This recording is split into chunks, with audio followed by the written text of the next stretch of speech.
Assalamu alaikum class 9th.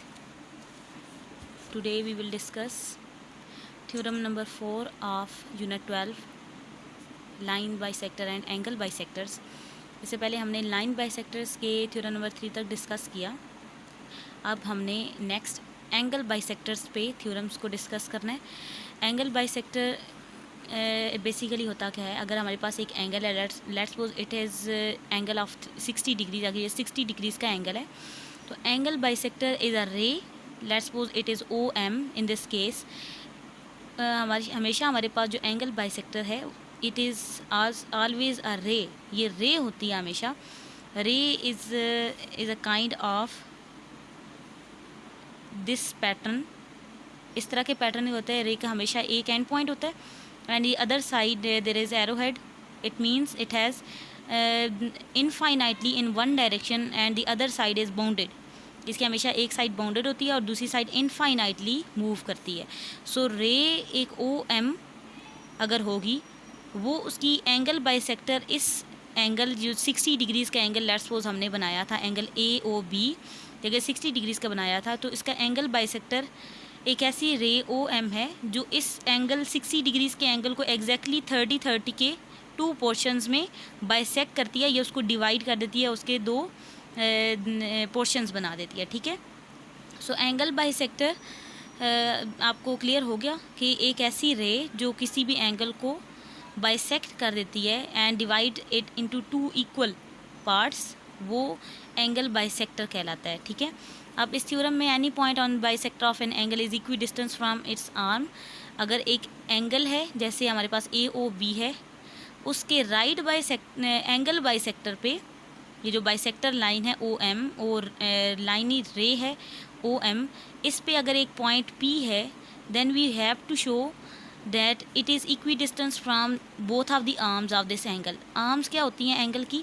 अगर हमारे पास एंगल ए ओ बी है, here the O B and O A are 2 arms of this angle. हमेशा हमारे पास 2 raise जब ए की कॉमन वर्टेक्स से किसी भी एंगल पे एक दूसरे को मीट करती हैं किसी एक वर्टेक्स पे, तो उनके दरमियान जब एंगल बनता है तो इस एंगल की जो एंगल बनता है ये हम कह सकते हैं कि ये इसकी 2 आर्म्स के दरमियान या इसका 2 आर्म्स का बाउंडेड एंगल है. ठीक है. यानी इन दोनों आर्म्स का बाउंडेड एंगल है, इन दोनों के दरमियान वाला एंगल है. सो जब हमने इसके अंदर शो करना है कि ये हमारे पास अगर 2 आर्म्स हैं, हम कहते हैं ये ए ओ बी एंगल था एग्जैक्टली ओरिजिनली ये था. उसके बाद इसका एक एंगल बाइसेक्टर यहाँ से ड्रॉ किया गया और इस एंगल बाइसेक्टर के ऊपर एक पॉइंट पी है और एंगल बाइसेक्टर क्योंकि उस एंगल को 2 इक्वल पार्ट्स में डिवाइड कर रहा है, then we have to show that this point P is equi distance from both of the arms. इन दोनों आर्म्स से उसका डिस्टेंस बिल्कुल बराबर होगा. ठीक है. सो अब यहाँ पे देखें any point on the bisector of an angle, यानी हमें गिवन जो है एनी पॉइंट है जो बाइसेक्टर ऑफ एन एंगल पे मौजूद है. सबसे पहले हमने एंगल ड्रॉ किया ए ओ बी. इसका एंगल हमारा इसका बाउंडेड एंगल या इंटीरियर एंगल यहाँ पे हमने ड्रॉ किया. ठीक है. अब उस एंगल का यानी ये जो एंगल हमारा गिवन है इसका बाइसेक्टर है और उस बाइसेक्टर पे एक पॉइंट है, ये हमारा गिवन है.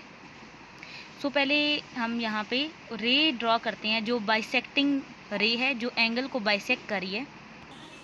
सो अब गिवन के मुताबिक मैंने एक रे ओ एम ड्रॉ की and this ray bisect this angle. It means these 2 parts are now equal. Angle का यहाँ पे जो हिस्सा है यहाँ पे हिस्सा ये दोनों इक्वल है. ये अब हमारे गिवन में आ जाएगा. ठीक है. नेक्स्ट हमने गिवन अब लिख लेना है. सो गिवन में यहाँ पे ये भी है कि एनी पॉइंट है on bisector of the angle. So यहाँ पे हम एक पॉइंट ले लेंगे, let's suppose it is P. So given हमने ये लिखना होगा पी इज़ एनी पॉइंट या P is a point on ray O M. और ये जो रे ओ एम है ये क्या है? बाइसेक्टर है एंगल ए ओ बी का. और ओ को जब हम एंगल लिखेंगे तो हमेशा ओ को सेंटर में लेना है बिकॉज एंगल इज़ ऑन ओ और ओ हमारा वर्टेक्स था, एंगल ओ पे मौजूद है और वर्टेक्स को फिर सेंटर में लिखना होगा. ठीक है. सो गिवन है a point P on is on O M ray. अब ये रे की नोटेशन है, एक point P is on OM ray, और OM रे क्या है? The bisector of angle AOB, जो बाइसेक्टर है एंगल AOB के एंगल की नोटेशन दी AOB, O को सेंटर में रखा because O is the vertex, and vertex पे ही हमारा एंगल था जिसको बाइसेक्ट कर रहा था OM रे, ठीक है। अब टू प्रूव में क्या है हमारा कि हमने शो करना है कि जो P से हम अगर यहाँ एक पॉइंट ले लेते, Q ले लेते लेट्स सपोज, और यहाँ पे इस आर्म के साथ हमारा है कि is equi distance from its arm ना, इसकी एक आर्म OA थी जो ओरिजिनल एंगल था, दूसरी आर्म OA और दूसरी आर्म OB थी। अब हमने इस पे R अगर OA आर्म पे हमने एक पॉइंट लिया R, और OB पे हमने एक पॉइंट Q ले लिया, तो हमने शो करना है कि this point P is equi distant from its arm, के आर्म का और इस पॉइंट P का यहाँ से यहाँ तक डिस्टेंस और यहाँ से यहाँ तक डिस्टेंस बिल्कुल बराबर है। ये हमने प्रूव करना है, तो टू प्रूव लिखते हैं आप। सो टू प्रूव में हमने शो करना है इक्वी डिस्टेंट ना, इक्वी डिस्टेंस का मतलब है PA जो लाइन सेगमेंट बनेगा, या PQ लाइन सेगमेंट या PR लाइन सेगमेंट, वो दोनों इक्वल होने चाहिए, कन्ग्रेंट होने चाहिए। एज उसके लिए हमें जो क्वेश्चन में गिवन है कि जो पॉइंट P है is equi distance from its arm, point P is equi distance from arms, और आर्म्स कौन सी हमारे पास OA एंड OB, जो OA OB हैं, और OA आर्म और OB आर्म, ये OA भी हमेशा एक रे होती है और OB भी हमारी रे होती है, ठीक है।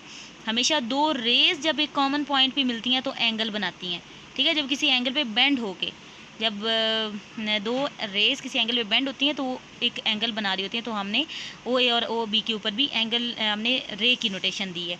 OM भी रे थी, OA भी रे है, OB भी रे है, ठीक है। सो अब कंस्ट्रक्शन में क्या लिखना है? कंस्ट्रक्शन में अब हम क्या करते हैं कि इस पॉइंट P को Q के साथ मिला देते हैं इस तरह कि P और Q का जो यहाँ पे एंगल बन रहा है ना वो 90 डिग्रीज बने, यानी जो PQ है उसको मैंने परपेंडिकुलर बनाया है, ड्रॉ किया है, ठीक है। परपेंडिकुलर ड्रॉ किया OB के, ठीक है। और जो यहाँ पे डायग्राम को थोड़ा इस तरह करके देखना होगा। इसी तरह P को जब R से ज्वाइन किया तो यहाँ पे मैंने एंगल 90 डिग्रीज़ का, ये बॉक्स बता रहा है कि एंगल 90 डिग्रीज़ का होना चाहिए, और ये हमने एज इट इज़ P से R तक एक परपेंडिकुलर ड्रॉ किया है OA आर्म के ऊपर, ठीक है। इस तरह OA और OB आर्म के ऊपर दो परपेंडिकुलर ड्रॉ कर लिए। सो जो भी हम कंस्ट्रक्शन करते हैं हमेशा डॉटेड की जाती है। सो ये अब कंस्ट्रक्शन लिखते हैं इसको। सो कंस्ट्रक्शन में लिखेंगे ड्रॉ, हमने क्या किया, पहले OA हमारी आर्म है ना, अल्फ़ाबेटिकली ऑर्डर में देखें तो PR एक परपेंडिकुलर ड्रॉ किया, एक लाइन सेगमेंट परपेंडिकुलर ड्रॉ किया, परपेंडिकुलर की नोटेशन दी, और किस आर्म के ऊपर? OA आर्म के ऊपर। एंड अब PQ दूसरा हमने परपेंडिकुलर ड्रॉ किया है, PQ सेगमेंट लाइन सेगमेंट जो OB आर्म के ऊपर परपेंडिकुलर ड्रॉ किया। तो ये हमारी कंस्ट्रक्शन आ गई, ये 90 डिग्रीज़ का एंगल बता रहा है कि वो परपेंडिकुलर ड्रॉ किया। अब हमारी गिवन टू प्रूव कंस्ट्रक्शन हो गया। अब आ जाते हैं स्टेटमेंट्स एंड रीजंस की तरफ। तो अब अगर आप चेक करें तो यहाँ पे इस लोअर साइड पे देखें आपको एक ट्रायंगल नज़र आ रही है। इसी तरह आप यहाँ पे देखें तो इस साइड पे भी आपको एक ट्रायंगल नज़र आ रही है। अब इस ट्रायंगल के अंदर भी कुछ अहम चीज़ें हैं, वो आप देखें कि यहाँ पे हमें पता है कि अगर 90 डिग्रीज़ इस साइड पे बना रहा है तो ऑब्वियसली इस साइड पे भी 90 डिग्रीज़ बना रहा है। इसका अगर इस साइड पे 90 डिग्रीज़ है तो ऑब्वियसली इस साइड पे भी 90 डिग्रीज़ है, ठीक है। सप्लीमेंट्री एंगल इसी तरह होता है हमारा। दूसरा हमें यहाँ पे एक एंगल पता है कि इस ट्रायंगल के लिए जो PQO हो या POQ ट्रायंगल कह लें, इसका एक एंगल ये वाला इक्वल होगा, तो इसका PRO जो होगी इसका भी ये एंगल बराबर होगा। फिर हमारे पास एक थर्ड साइड आ जाएगी OP, एक साइड है, तो OP दोनों में कॉमन साइड आ जाएगी। सो यहाँ पे भी हमने कॉरेस्पॉन्डिंग यूज़ करनी है, और तीन अगर कंपोनेंट ऑफ ट्रायंगल कन्ग्रेंट शो कर दिए तो बाकी तीन हम कन्ग्रेंट कह देते हैं, और उन बाकी तीन में हमारा रिक्वायर्ड जो साइड होगी ना वो PQ और यहाँ से PR होगी। तो अगर हमारे देखें अब दो एंगल हमारे बराबर हो जाएंगे और एक साइड बराबर हो जाएगी। सो SAA पास्टुलेट यहाँ पे यूज़ करना होगा। कौन सा पास्टुलेट? SAA दूसरी ट्रायंगल के कन्करेंट करना होगा SAA के। सो इनकी दोनों ट्रायंगल्स की आप कॉरेस्पॉन्डिंग चेक करते हैं, शुरू करते हैं। अब कॉरेस्पॉन्डिंग हमने चेक करनी है triangle POQ and POR।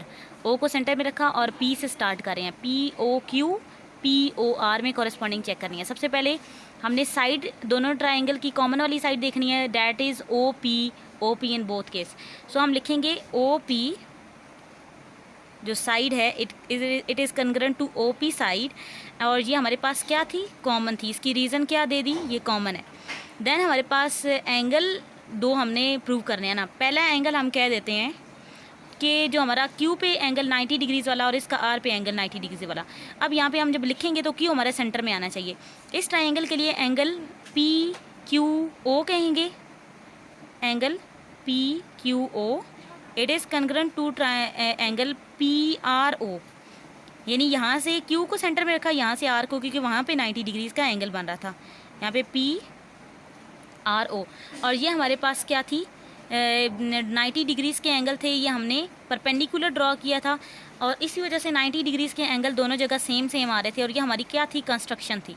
Construction में हमने खुद किया था,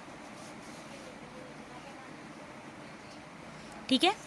नेक्स्ट अब हमारे पास तीसरा एंगल रह गया, that is the bisecting angle, जिसको ये रे OM बाइसेक्ट कर रही थी, that was POQ and POR। ये दोनों हमारे एंगल इक्वल हो जाएंगे। POQ is congruent to angle POR। अब यहाँ पे O एंगल को सेंटर में मैंने रखा है, यहाँ पे हम Q और R को सेंटर में रख रहे थे, और यहाँ पे O को। तो ये हमारे पास क्या था, ये जो OM बाइसेक्ट कर रही थी एंगल को, जिससे दोनों एंगल की साइड्स बराबर आई थी, ये हमारा गिवन था ना। सो हमने इसकी रीज़न दे दी कि ये गिवन है। अब देखें SAS पोस्टुलेट हमारा कंप्लीट हो गया, साइड एंगल दोनों ट्राइंगल का इक्वल हो गया। तो यहाँ से हमारे पास प्रूव आ गया कि ये दोनों जो ट्राइंगल हैं POQ, ये कंग्रेंट प्रूफ हो गई ट्राइंगल POR के। और ये हमारे पास कौन सा पोस्टुलेट यूज़ किया हमने, SAA। पहली ट्राइंगल का प्रूफ हुआ दूसरे ट्राइंगल के पोस्टुलेट SAA के साथ, ठीक है। सो जब हमारी दोनों ट्राइंगल कंग्रेंट हो गई हैं, हमने उनके दो एंगल और एक साइड प्रूफ किया ना। अब बाकी जो रह जाने वाला एक एंगल और बाकी की जो दो साइड्स हैं वो भी बिल्कुल बराबर हैं। अब हमारी रिक्वायर्ड साइड जो हमने बराबर करनी थी वो कौन सी थी, PQ और PR ना।